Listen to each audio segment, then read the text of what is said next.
Bienvenue sur Élancelle TV, l'émission qui vous met en mode entrepreneur. Alors, dans l'épisode d'aujourd'hui, nous allons nous demander, on commence par quoi quand on se lance en affaires? Et c'est tout de suite après l'intro.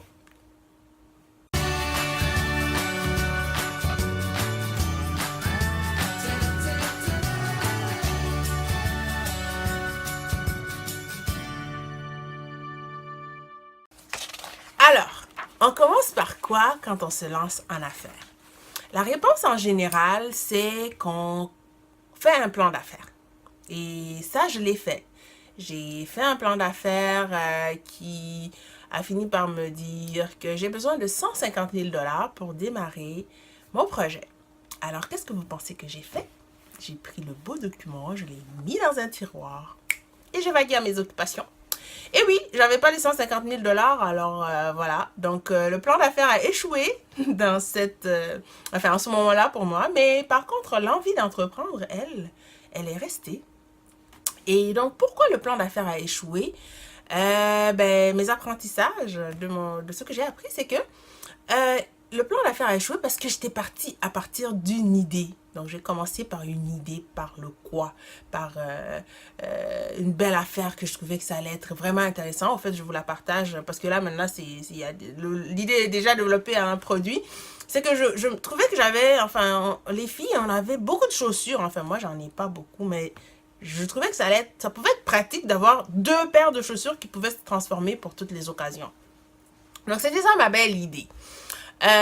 Et donc, voilà pourquoi j'étais partie juste d'une idée, alors que je devais partir de plus fondamental. Donc, la bonne question à se poser avant de se lancer en affaires, c'est pourquoi je veux me lancer en affaires? Pourquoi je veux entreprendre?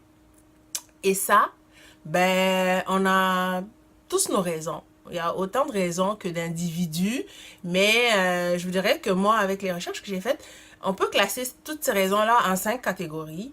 La première, c'est que, on entreprend parce que, par défaut, au fait, parce qu'on n'a pas trouvé d'emploi qui nous convienne. Et en général, c'est cette catégorie de gens-là, dès qu'ils trouvent un emploi, ils laissent tomber l'affaire. Donc, c'est vraiment par défaut.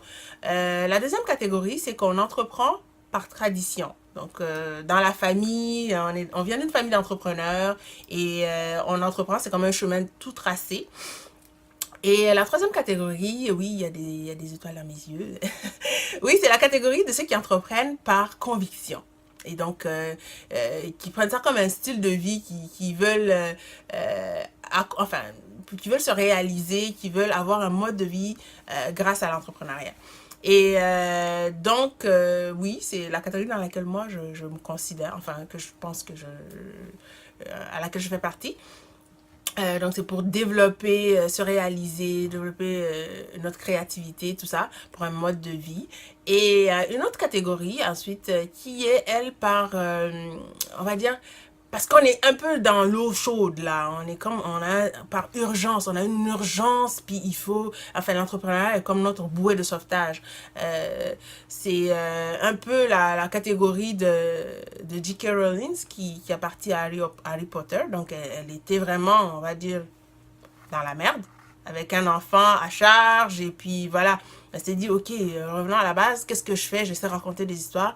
Harry Potter est né comme ça. C'est aussi la catégorie de Arlene Dickinson, je ne sais pas si vous la connaissez, qui est un des juges Dragon's Den. Donc la version dans l'œil du dragon, la version anglophone. Et donc elle, oui, c'est ça. Elle a 4 enfants à charge, puis elle devait trouver un moyen, sinon elle allait perdre la garde de ses enfants. Donc voilà, on est dans l'eau chaude de l'entrepreneuriat, une boîte de sauvetage, mais ça sauve. C'est un moyen. La cinquième catégorie, c'est ceux qui font ça ceux qui se lancent en entrepreneuriat, en affaires, pour augmenter leurs revenus. Et ça, écoutez, c'est ça. Ils ont un emploi déjà ou deux emplois déjà, puis ils ont une affaire à côté qu'ils démarrent pour augmenter leurs revenus. Donc voilà, il y a plein de bonnes raisons. Donc pour se lancer en affaires, se demander le pourquoi on se lance en affaires. Par contre, enfin, vous pouvez, si vous voulez, aller faire le test. Moi, j'ai fait, enfin, pour voir la motivation. Il y a un test qui s'appelle l'auto-évaluation de l'entrepreneur, un test de la Banque de développement du Canada. Que j'ai fait, et il vous dit, enfin, il vous fait comme un classement de vos motivations pour entreprendre, donc ça peut aider. Moi, quand je l'ai fait, ça m'a sorti, enfin, je vous dis les différentes catégories. Il y a 4 catégories. Moi, je vous le dis, mon ranking. Donc, ma motivation première à moi, je trouvais que c'était véridique, donc c'est pour ça que je vous le partage. Ma motivation première à moi pour me lancer en affaires, c'est par rapport à mon besoin de liberté. Et oui, c'est vrai, c'est pas faux, parce que pour moi, l'ultime, enfin, le succès, pour moi, c'est de se réveiller le matin et de décider de qu'est-ce que tu fais de ta journée, de meubler ta journée comme bon te semble. Et l'entrepreneuriat, pour moi, c'est un moyen qui peut permettre d'arriver à cette fin-là. En deuxième lieu, c'est mon besoin de défi et d'ambition, ce qui est totalement ce qui colle. J'aime défier le statu quo, j'aime aller avec de nouvelles idées, challenger les choses, surtout dans le domaine social, se demander qu'est-ce qu'on peut faire mieux, qu'est-ce qu'on peut améliorer par rapport à notre condition sociale ou par rapport à ce qui se passe autour de nous. En troisième lieu, ma troisième plus grande motivation pour entreprendre, c'est mon besoin de me réaliser. Et oui, faire quelque chose qui fait du sens pour moi, c'est de la plus haute importance aussi.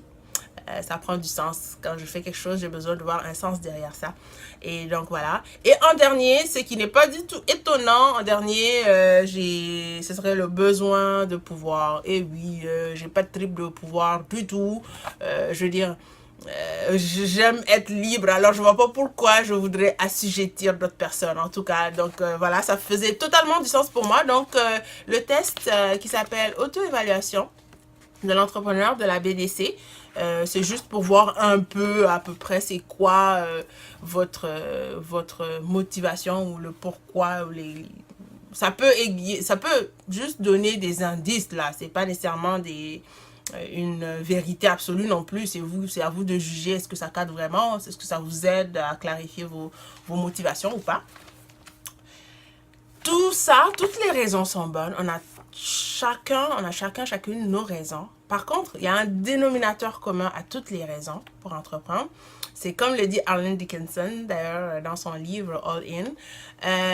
Il faut avoir ta bulletproof reason, c'est-à-dire il faut avoir ta raison anti-balle. C'est-à-dire une raison qui est assez solide pour résister partant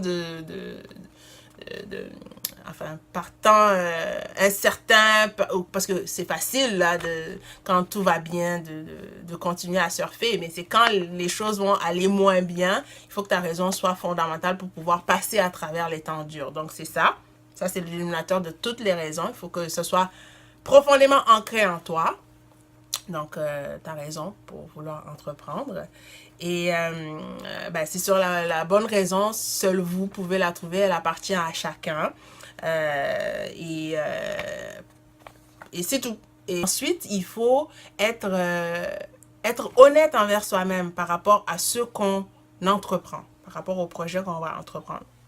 C'est-à-dire savoir qu'est-ce qu'on veut faire de ce projet-là. Est-ce qu'on veut faire un bon coup, développer quelque chose, puis ensuite le revendre? Est-ce qu'on veut se construire un empire, comme les Facebook et les Amazon de ce monde?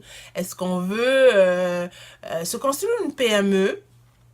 On a notre train-train, 10, une centaine de personnes. Ou bien on veut avoir une micro-entreprise. On a un projet innovant, on a une idée innovante, on répond à une problématique, mais on veut rester micro-entreprise. Donc, c'est vraiment être très honnête par rapport à ce qu'on veut en faire. Donc, si on résume, on commence par quoi quand on se lance en affaires? On commence par se poser la question surtout pourquoi on veut se lancer en affaires. Et à la suite de ça, il faut être honnête pour se demander, enfin, il y a toutes sortes de raisons. Toutes les raisons sont bonnes. Seul vous pouvez trouver votre raison à vous qui vous pousse à l'entrepreneuriat. Par contre, le dénominateur, c'est qu'il faut qu'elle soit assez solide, profondément ancrée en vous pour pouvoir passer les temps durs. Donc, c'est le dénominateur commun de toutes les bonnes raisons.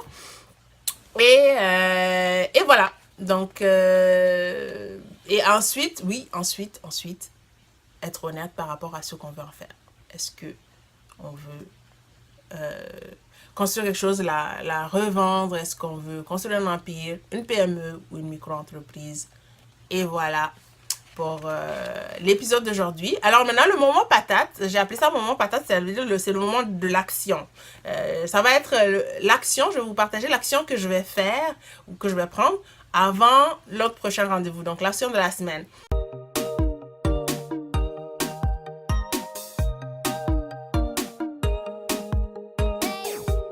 Pour cette semaine, c'est d'aller faire le test. J'étais tellement enthousiaste, je l'ai déjà fait. Donc, aller sur le site de la BDC, faire le test auto-évaluation de l'entrepreneur. Et ça va être ça, l'action de la semaine. Dans le prochain épisode, on va continuer en fait avec les questions fondamentales. On va se demander qui se cache derrière l'entrepreneur en vous. Donc voilà, tout ça dans le but de démarrer bien sûr le bon projet. Donc on va se demander qui vous êtes. Alors, ici Marie-Hélène qui vous souhaite une excellente semaine et on se revoit vendredi prochain sur Élancelle TV.